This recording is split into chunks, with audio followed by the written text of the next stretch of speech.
Зошто се луѓето често љубоморни во врските?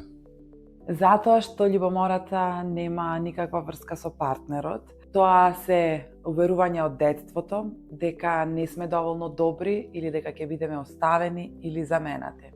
И како тука помага RTT хипнозата?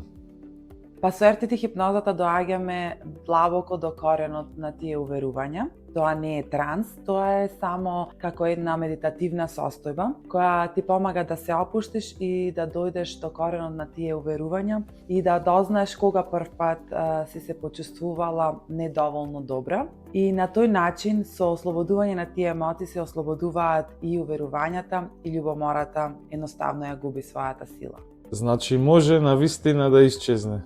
Да, љубомората повеќе не ја контролира врската и наместо да реагираме од страв, реагираме од вера во себе и кога веруваш во себе, односот станува поздрав. Заследиме за уште повеќе вакви совети и ако сакаш да се ослободиш себе си и своите односи.